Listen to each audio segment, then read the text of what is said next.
नमस्कार दोस्तों, स्वागत है आप सभी का एक बार फिर से आपकी अपनी क्लासेस के अंदर जिसका नाम है लर्न नर्सिंग कंसेप्ट। जी हाँ दोस्तों, वीडियो की इस कड़ी के अंदर आज हम बात करेंगे एक बहुत ही इंपॉर्टेंट कहानी के बारे में। जी हाँ दोस्तों, जो मैंने रिसेंटली अभी कुछ समय पहले ही पढ़ी है और मुझे लगा कि वो कहानी आप तक भी शेयर करनी चाहिए।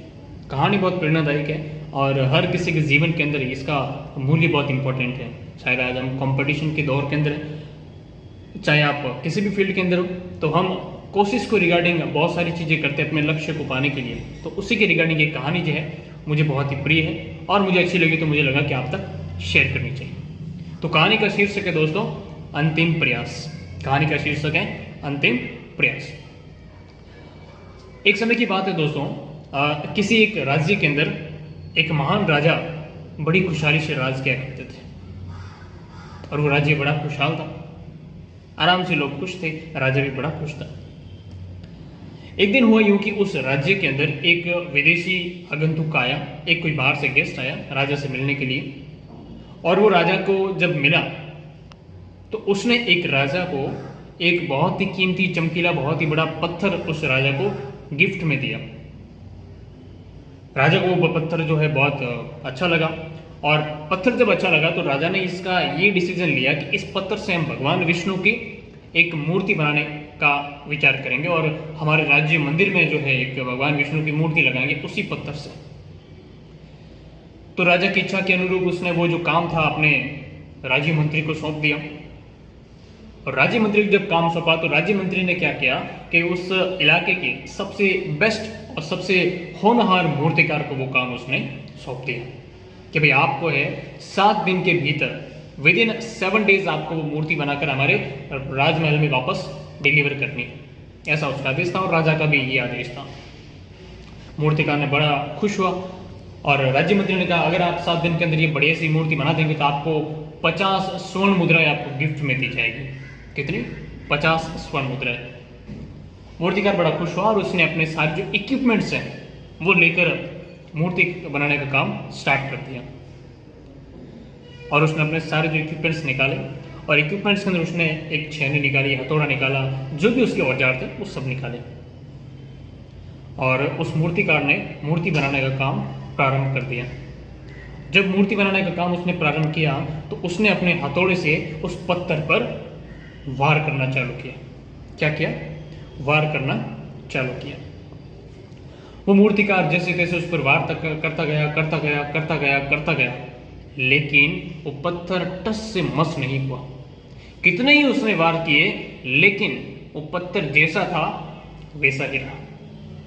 एक खरोंच तक उस पर नहीं आई दोस्तों। ये देखकर मूर्तिकार बड़ा हैरान हो गया, परेशान हो गया कि इतने मैंने प्रयास किए फिर भी ये पत्थर जैसा का तैसा ही है।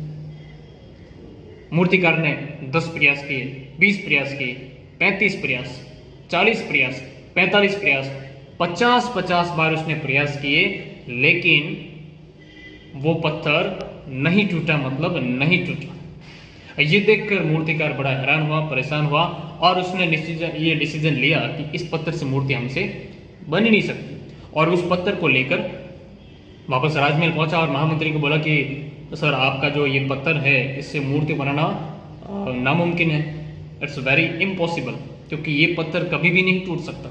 मैंने जितने इस पर प्रयास किए हैं, जितनी मैंने कोशिश की है, ये पत्थर वैसा ही रहा।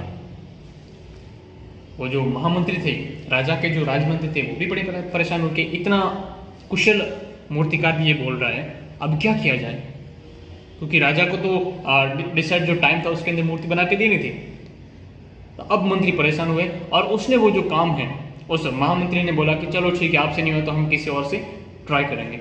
और वो जो मूर्तिकार वहां से चला गया। तो महामंत्री ने उस पत्थर का मूर्ति का काम गांव के किसी बिल्कुल नॉर्मल साधारण से मूर्तिकार को दिया। उसको वहीं पर बुलाया कि आप अभी हमारे इसको मूर्ति बनाकर दीजिए। मूर्तिकार बोला ठीक है सर, हम कोशिश करेंगे और बिल्कुल हमारा प्रयास करेंगे। मूर्तिकार ने, उस गांव के बिल्कुल साधारण मूर्तिकार ने अपना हथौड़ा निकाला, अपना इक्विपमेंट्स निकाला और उस पत्थर पर जोर से एक वार किया। जैसे ही उस मूर्तिकार ने, उस पर साधारण सी मूर्तिकार ने नॉर्मल सा वार किया, वो पत्थर आराम से टूट गया। वो पत्थर आराम से टूट गया। आपको क्या लगता है, क्या वो पत्थर जो अभी टूटा है वो इस एक वार की वजह से टूटा है? क्या उस नॉर्मल से व्यक्ति के नॉर्मल जब हथेड़े से प्रयास किया, ये उसके प्रयास की वजह से टूटा है? शायद आप जवाब समझ गए। जी नहीं, ये जो पत्थर टूटा है, जो 50 बार प्रयास उसने पहले वाले मूर्तिकार ने किए थे, ये उसके प्रयास की वजह से टूटा है। और जैसे वो पत्थर टूटा तो उस मूर्तिकार ने बढ़िया से भगवान की मूर्ति बना दी और राजमहल में भेज दी। अब राजमहल में जब भेजी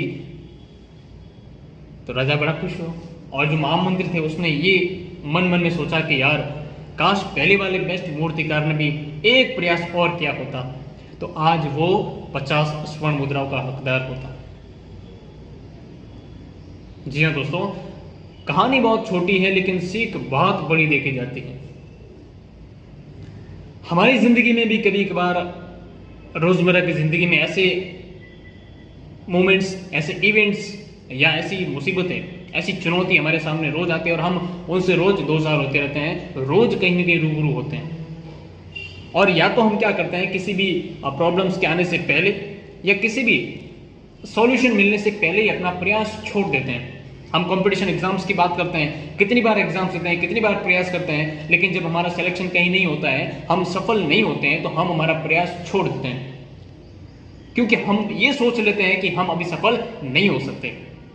लेकिन याद करेगा उस पहले वाले मूर्तिकार को, क्योंकि उसने जो प्रयास किए थे, उसने 50 बार जो प्रयास किए थे उसमें वो सफल नहीं हुआ था। लेकिन नॉर्मल दिखने वाले एक साधारण मूर्तिकार ने जब एक बार में उस पत्थर को तोड़ दिया, तो ये कहानी हमें ये सीख देती है कि आप जितनी बार प्रयास करेंगे, आप ये सोचकर करें कि ये मेरा अंतिम प्रयास है, और ये जब अंतिम प्रयास है तो मैं अपना बेस्ट प्रोवाइड करूंगा, और जब बेस्ट आप देंगे तो नो डाउट वो पत्थर, वो आपका जो प्रयास है, लास्ट प्रयास में भी आपका वो पत्थर टूट जाएगा, और जब टूटेगा तो नो डाउट हमें सफलता मिल जाएगी।